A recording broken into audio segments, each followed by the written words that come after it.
दोस्तों, क्या आपने कभी सोचा है कि कोई बेजान चीज भी किसी की जान ले सकती है?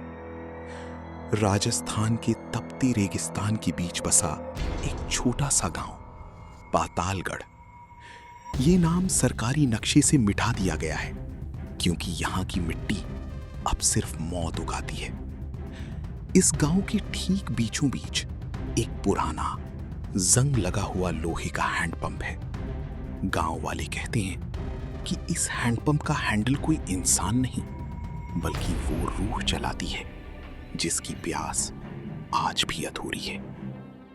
ये बात साल 1970 की है, जब पातालगढ़ में भयानक अकाल पड़ा था।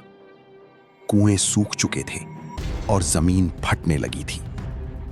उस वक्त एक गरीब औरत, पार्वती, अपनी नन्ही बेटी के साथ पानी की तलाश में भटक रही थी। उसने इस हैंडपंप को घंटों चलाया, लेकिन पानी की एक बूंद तक नहीं निकली। लोग कहते हैं कि गांव के जमींदार ने उसे पानी देने से मना कर दिया था। तड़पती हुई पार्वती ने उसी हैंडपंप पर अपना सर पटक पटक कर जान दे दी। पर मरने से पहले उसने एक श्राप दिया, जो पानी मेरे नसीब में नहीं, वो किसी के नसीब में नहीं होगा। इस घटना के 50 साल बाद आर्यन, जो एक सिटी बॉय है और इन सब बातों को बकवास मानता है, अपने दोस्तों के साथ एक रोड ट्रिप पर निकला था। रात के लगभग 1 बजे उसकी कार पातालगढ़ के उसी सुनसान रास्ते पर खराब हो गई। फोन में नेटवर्क गायब था और चारों तरफ सिर्फ सन्नाटा। आर्यन को जोरों की प्यास लगी। उसने दूर से उस पुराने हैंडपंप को देखा। उसके दोस्तों ने उसे रोका, कहा कि यहां का माहौल अजीब है।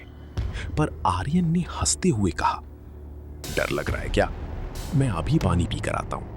आर्यन जैसे जैसे हैंडपंप के करीब पहुंच रहा था, हवा ठंडी होती जा रही थी। उसने हैंडल पकड़ा।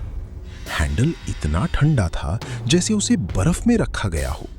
उसने पहली बार चलाया, चूकर, सन्नाटे को चीरती हुई वो आवाज गूंजी। दूसरी बार, तीसरी बार, पानी नहीं निकल रहा था।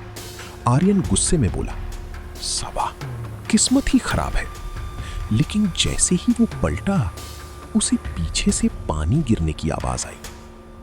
टप टप टप। आर्यन ने मुड़कर देखा तो उसकी रूह कांप गई। उसने हैंडल छोड़ा हुआ था, लेकिन हैंडल अपने आप ऊपर नीचे हो रहा था, जैसे कोई अदृश्य ताकत उसे पूरी शक्ति से चला रही हो।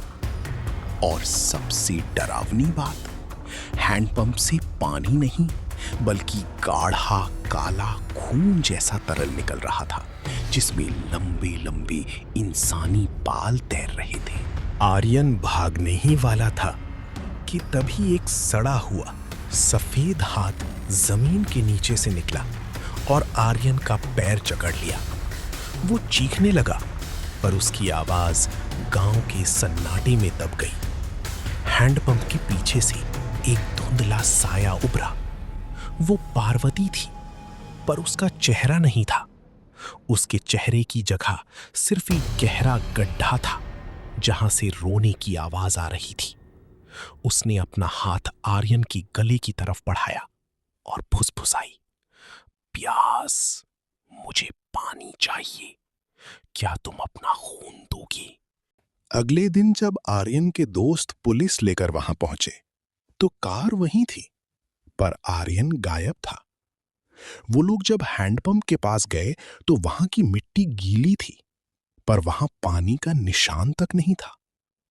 पुलिस ने हैंडपंप उखाड़ कर देखने का फैसला किया। जब 20 फीट गहरा गड्ढा खोदा गया, तो सबके होश उड़ गए। वहां एक नहीं, बल्कि दर्जनों इंसानी कंकाल मिले, और सबसे ऊपर एक नई घड़ी पड़ी थी, वही घड़ी जो आर्यन ने पहनी थी।